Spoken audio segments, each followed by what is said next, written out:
বললেন যে আমরা আসলে সব কাজ করতে পারি না, এটা খুবই সত্য কথা। আমার সাংবাদিক হওয়ার প্রথম পার্ট ছিল যে সাংবাদিক হয়েছিলাম যে চাঁদা দিব না, তাই চাঁদা থেকে বাঁচার জন্য। আমার বাড়ি করতে লেগে নাটোর শহরে বাড়ি করতে লেগে চাঁদা ছিল সালকাল, এই ক্রিকেটের ব্যাট লাগবে, বল লাগবে। তা আমি তো আসলে গরিব মাস্টার মানুষ, সাধারণত কলেজে পড়াই। তো আমি মনে করছি সত্যি সত্যি মনে হয় বট ব্যালস আছে। আমি খেলাঘর থেকে এক সেট বল, ব্যাট, বল, ক্যাম্প এগুলো কিনে নিয়ে দিছি।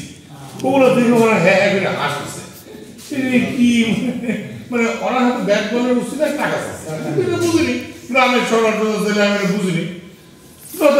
না নিয়ে চলে গেছে, বাড়ি চলে আসছে, লিন্টন ঢালাই সব ভাঙিয়ে রাখছে, নিয়ে চলে গেছে। পুরা বাড়ির লিন্টন ঢালাই নাই। পরের দিন সকালে এসে দেখে আমার লিন্টন ঢালাই নাই। মনটা খুব খারাপ, মাথা যন্ত্রণা, মালিকদের চাষ চলাচল ওরা। আর গরিব মানুষের জন্য, সাধারণ মানুষের জন্য কোনো কিছু না রে ভাই, এটা একটু কথা। তোমার মালিকদের হচ্ছে ওই 3টে মানুষের কোনোদিন চাঁদা দেওয়া লাগে না দাদা। এক হচ্ছে মাস্টার হওয়া লাগবে, 2 সাংবাদিক হওয়া লাগবে, নাহলে পুলিশ হওয়া লাগবে। যেটা পারেন সেটা হন, তাহলে আপনারা চাঁদা দেওয়া লাগবে। আমার চেহারা যেরকম সুরত মোটা কানা মানুষ, পুলিশ হওয়া লাগবে, পারবো না। বয়স আর ওটার নাই, সন্ত্রাসী ওটা করতে পারবো না।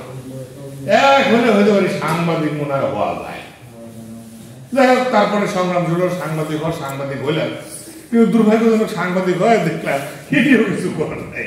সাংবাদিকরাও কিছুই পারে না আসলে, মানে মুখ সব জায়গায় বন্ধ, হাত সব জায়গায় বাঁধা।